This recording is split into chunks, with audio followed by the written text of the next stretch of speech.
It's not easy crossing cultural lines, but what you'll find when you get into it, there are inherent human qualities that we all possess, and that the more you learn about the differences, these commonalities are ones that we share.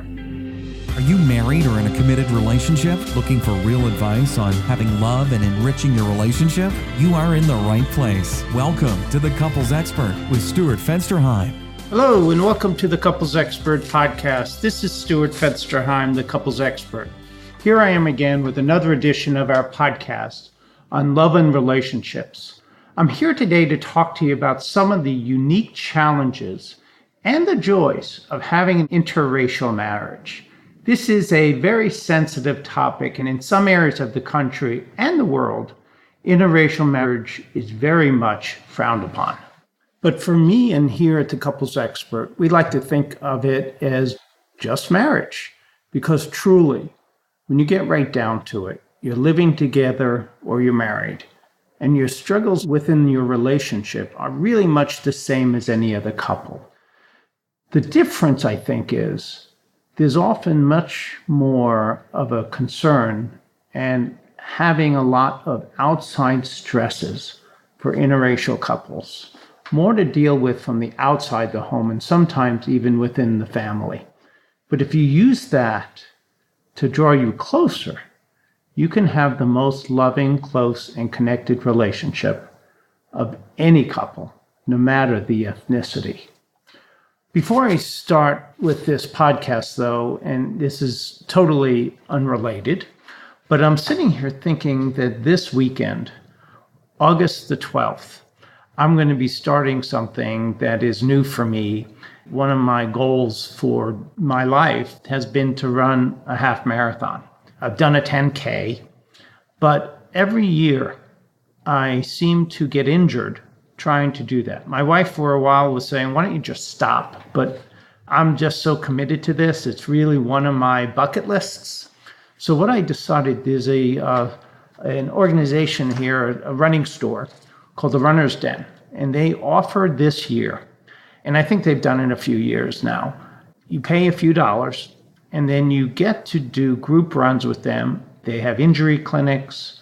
They have a whole program designed. And starting this week, I'm going to do that. You need to be able to run 4 miles, 80% of running, because I do a run walk.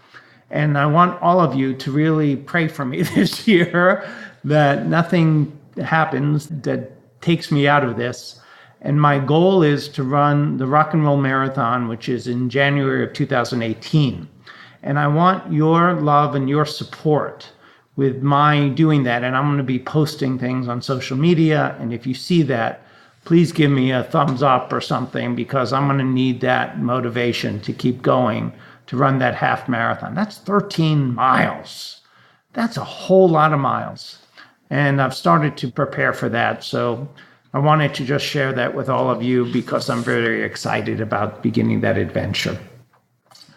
When we think about interracial marriage, though, what comes to my mind is the court case of Loving versus Virginia. This was really the landmark case that made the interracial marriage the law of America, that we are allowed to do this.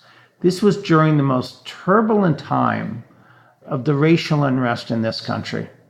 This Supreme Court decision made it legal for a person of color to marry a white person. In retrospect, right now, it seems so silly that this was ever an issue, but it still is an issue in areas of this country where race is still mostly kept separate, as it was in the Deep South.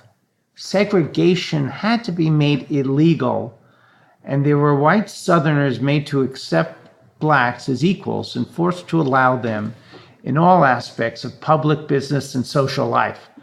We really, if we think about it, have come a very long way in this United States in the 50 plus years since this court decision.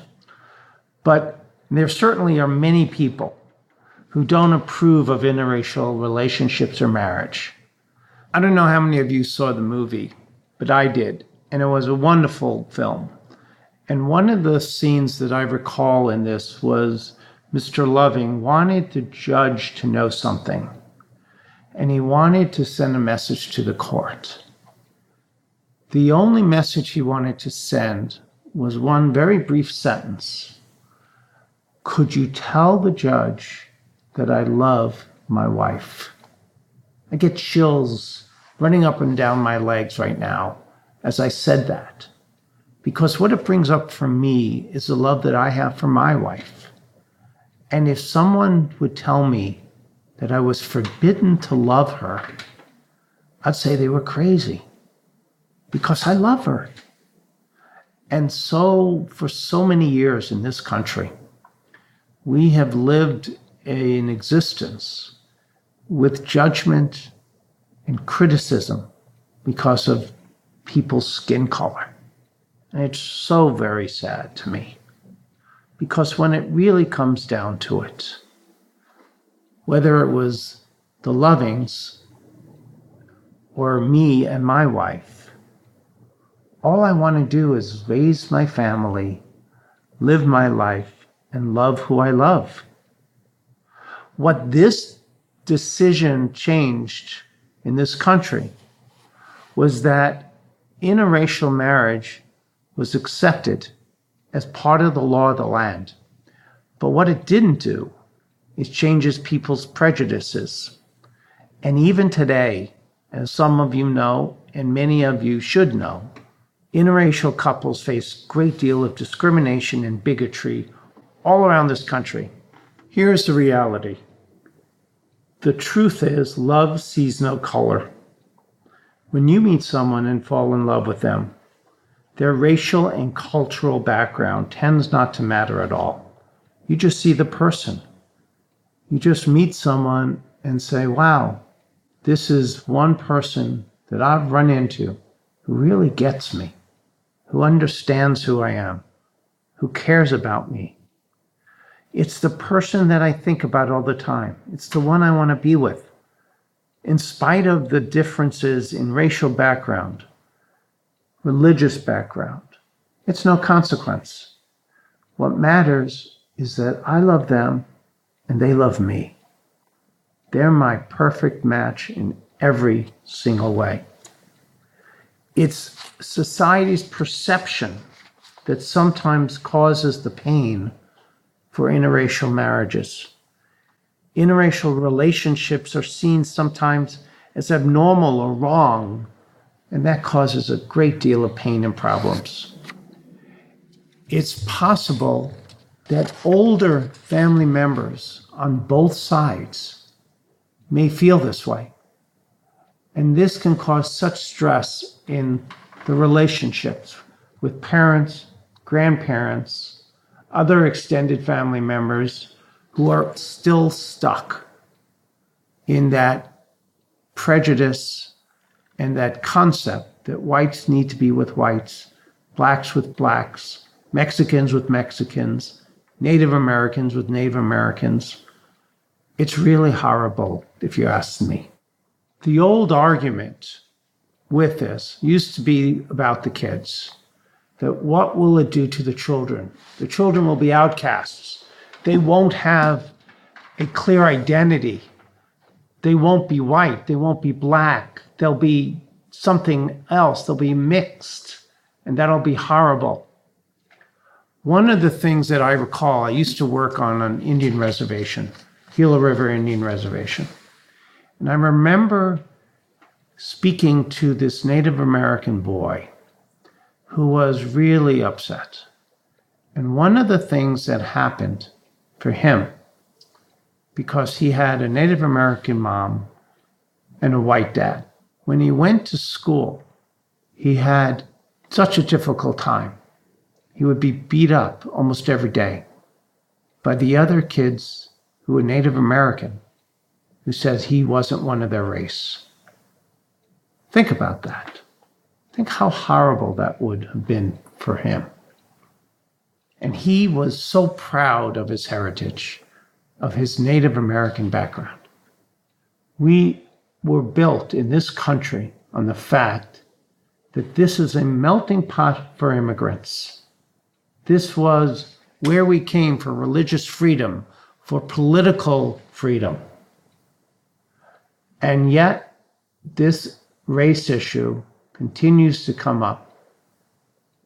The race issue for African Americans is an incredible, difficult thing.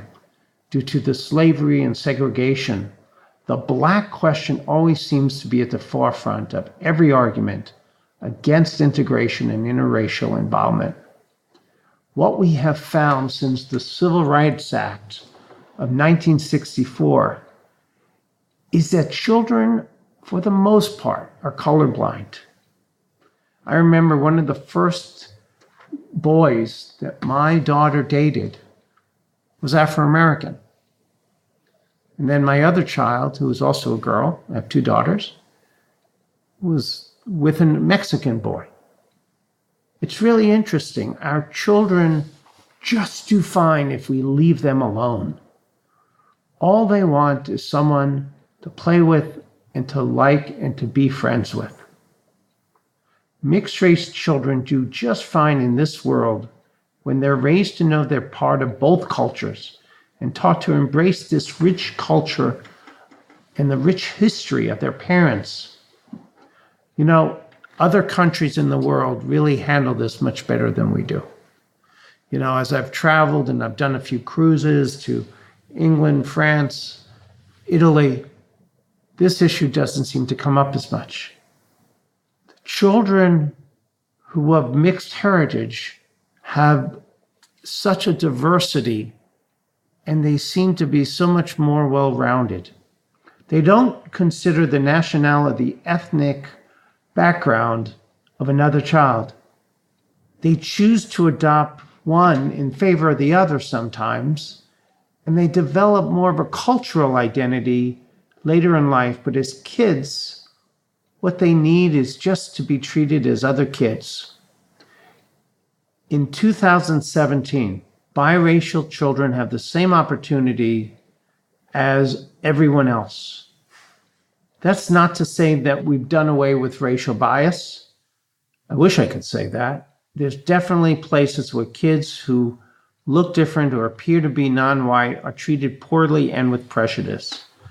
Parents will have to teach biracial children that that's a possibility and do their best to prepare them that this might happen and give them the strength to handle that.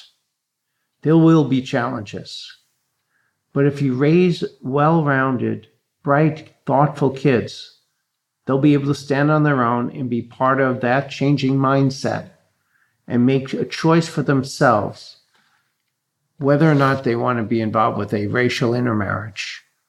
I hope they choose to be with someone. I hope my daughters choose to be with someone that loves them and that they love, and that skin color doesn't come into it. One thing I'd like to do as an aside here and take a break is just take this opportunity to remind all of you to subscribe to this podcast, The Couples Expert. You could do it on iTunes and through the website, www.thecouplesexperts. On the website, you can read the blog and access so many resources that I have there for couples. You can sign up for the Couples Weekend and subscribe to Stuart's Daily Notes. I urge you to take advantage of this stuff. It's free. What did he say? Yes, free. It's free. And please leave me a comment or a review, because I really use that on my podcast, especially to create podcasts. This podcast, for example, was one that was developed out of a comment that someone made, sent me an email, and said they hadn't talked about interracial marriages. And wow, here I am doing it.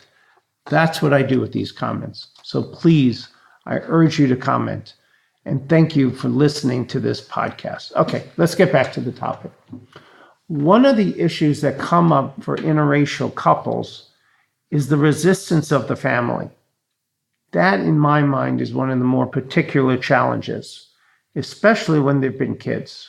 Sometimes the first child can break the ice and bring the family together, but often that doesn't happen. Often both partners may have to deal with feeling unwelcomed by family members. Wow. Think about that. That you feel unloved, uncared by the family of the person that you fell in love with, and that you're colorblind. And yet the family has a racial bias against your color. They don't get to know you. They just see your color.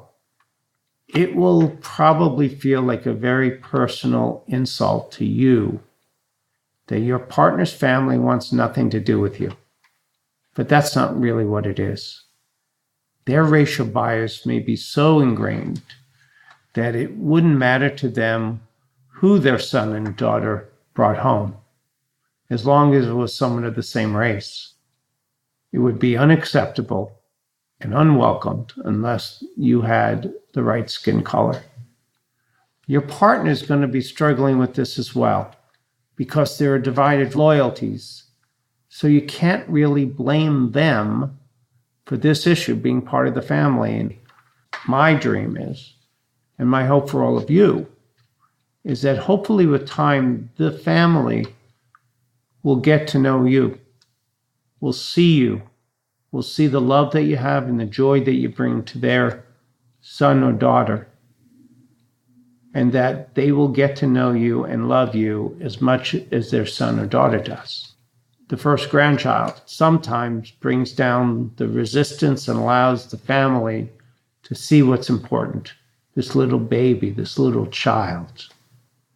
What grandparent can resist a wonderfully beautiful baby, knowing that the child's part of them? Friends also can be a hurdle. You may find that you spend more time alone as a couple because friends are less than willing to accept the interracial relationship. You as a couple may have to make new friends to socialize and be together with other couples who are like-minded. You may want to keep your old friends, but you're going to have to navigate those friendships really carefully, knowing that there may be some prejudice there against your relationship just because of your partner's skin color. It can be very difficult, and it's truly an emotionally balancing act. You might be able to change people's perspective, change the minds and hearts of people that care about you, but changing the way that society thinks. I think also what comes with this for most of us is, should I have to? Should I have to change whether or not you accept me and who I love? Or does that suggest that you truly aren't a friend the way that I thought you were, and I'm better off disconnecting, not having the relationship, and finding other people to be friends with? It's a hard decision for a lot of us. While it's sad and uncomfortable that there may be people out there that may see you as unacceptable because of the race and who you loved, I think we need to accept that this is probably going to happen from time to time. People have very strong feelings about this and can be very outspoken and even downright rude about it. It's a good idea to talk about this as a couple and have a response ready if and when this happens. The sad truth is there's a great deal of animosity on both sides.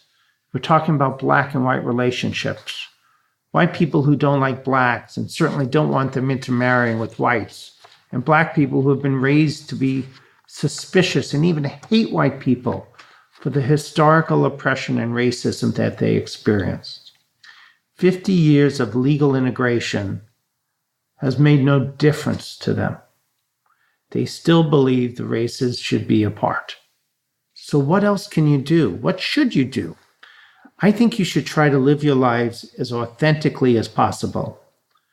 Live in and learn from both cultures and bring your children up with pride about both ethnicities and with an understanding that they're not half bad, no matter what someone might say to them. Be proud. Be proud that you have a loving partner and someone to share your life with. Don't hide nor be ashamed of it, because they may be different from what society might expect. Go where you're wanted. Find people who are tolerant and kind and befriend them, and build your own family of friends and loved ones who don't care about race. They only care about you as people. Learn to practice your partner's rich culture and heritage. Research, read, listen to stories that their family members tell. Be proud of it. This will give you such a deeper understanding of what makes your partner who they are and what makes them tick. They will love and appreciate you all the more for delving into what might be a sensitive or challenging area of life for you. It's not easy crossing cultural lines, but what you'll find when you get into it, there are inherent human qualities that we all possess, and that the more you learn about the differences, these commonalities are ones that we share. And it gets better and easier as time goes on. With every generation, the country becomes more multicultural, more racially mixed. Some don't see this as a good thing, but I do.